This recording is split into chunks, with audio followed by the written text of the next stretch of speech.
You're watching our weekend edition of KSLA's News 12 this morning. It's 8 o'clock and I'm Tayler Davis. Well, Doug, what I know is that this is still a very active scene and that officers have been here for over an hour. I can lift up this box, so that tells you that they're empty. The goal is to fill up both boxes by 7 p.m. tonight, and if these fill up before, we can always put more boxes out there. Funeral arrangements have been set for former Shreveport City Marshal Charlie Codwell.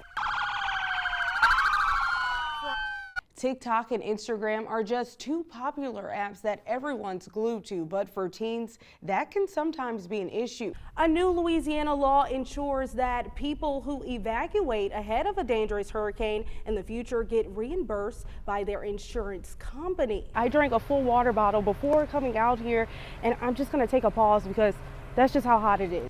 Tens of thousands took part in rallies this weekend demanding changes in gun laws. CBS's news correspondent Wendy Gillette has more on the day of action from New York. Grant, it's going to feel like an oven outside later today. I mean, the heat is not holding back. I don't know if the pool will even do justice. Is there any chance for rain on the radar anytime soon? Sadly, no. Many people here in the Cedar Grove neighborhood say they are fed up with trash like this in their neighborhood. In fact, Mr. Robert Taylor lives across the street from where I'm standing, and he says it's become like an unpaid job. If you've stepped outside lately, you felt the heat. Those temperatures can quickly cause someone to suffer from heat exhaustion. Here's Josh Robertson with safety advice from experts. We don't talk about Bruno. Oh.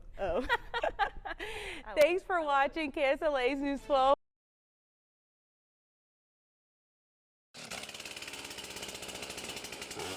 The sound of chainsaws and lots of people in the South Broadmoor neighborhood in Shreveport coming together to pick up after a EF0 tornado with winds of 85 miles per hour ripped through neighborhoods near LSUS west of Uri Drive. Our cell phones had gone off. It was about 9:59. Terry Dixon describes moments the strong winds knocked down this big tree in his yard, missing their home but damaging fences. He lives in a neighborhood not too far from South Broadmoor. I was sitting there and the back sliding glass door, it sucked in, and the front door sucked in a little bit, and all the lights went out. Driving around, you can see many toppled trees, down power lines, broken business signs, and debris. Residents even say a car got stuck on top of a tree. Although it looked crazy that there wasn't any visible damage, like people were just out and the houses weren't damaged. Take a look at this home on the 7600 block of Fairfield Avenue. This tree completely uprooted from the concrete and has fallen inside of this home, and it's actually inside of a bedroom on top of a bed. I was watching them basketball game and the lights went out. Then I sat on the couch and then all I heard was a lot of noise. Solomon says he and his parents were home when this big tree fell on his bedroom. He says his parents were working to remodel their home. Getting new windows put in, new doors and everything so we can get the insurance back, but now this to happen. In Shreveport, Tayler Davis, KSLA News 12. Many people here in the Cedar Grove neighborhood say they are fed up with trash like this in their neighborhood. In fact, Mr. Robert Taylor lives across the street from where I'm standing, and he says it's become like an unpaid job.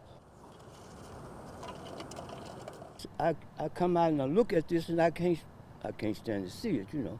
Taylor says seeing all the trash in his neighborhood is an eyesore. He wants it to stop. Paper, lighters. He picks it up daily. And sometimes I've been wanting to tell me, if you throw that stuff down on the ground, I'm gonna get your license plate number and I'm gonna call you in. The city of Shreveport held a sweep to clean up trash, give citations for broken cars, and inspect old buildings in need of demo in the Cedar Grove and Spring Lake neighborhoods. The ones who are just saying it's an eyesore get involved. Director of Property Standards Terrence Green says it needs to be a team effort. Research shows that a clean living area reduces crime. Just about a week ago, a triple homicide happened in Cedar Grove. Blight, you know, it not only looks bad, but in terms of the mindset, when people are seeing this consistently, it draws on them. Shirley McShann says she wants the city to do more. I have hip problems and I still do that, and I think that because I make that effort to clean up this part of the neighborhood, my neighbors are doing better. Last month, 215 citations were given out in District B alone. Tayler Davis, KSLA News 12. It's on your car, it's on trees, in the grass, making some of you sneeze, and even impacting your furry friends. That's right, I'm talking about pollen and how it's causing seasonal allergies. Allergies can occur from exposure. So the exposure can be either by inhalation through the nose and the mouth and chest, or by touching.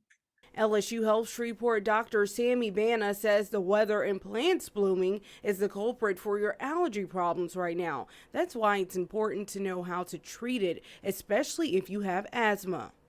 So if the person has nasal blockage, mainly, that definitely will need the nasal steroids.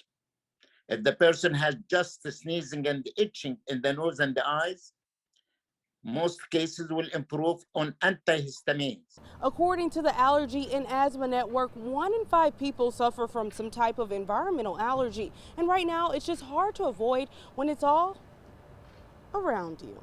I am completely sick of it. I sat down with First Alert meteorologist Jessica Moore, who says trees play a big part in the problem. Yeah, right now we're seeing the oak trees giving off a lot of moderate to high pollen levels across the Arklatex. So the oak trees are pollinating. We also have mole and bayberry trees that are pollinating. Experts advise spending less time outdoors, wearing sunglasses, and keeping all windows closed. You can also download apps like the pollen.com app. Tayler Davis, KSLA News 12.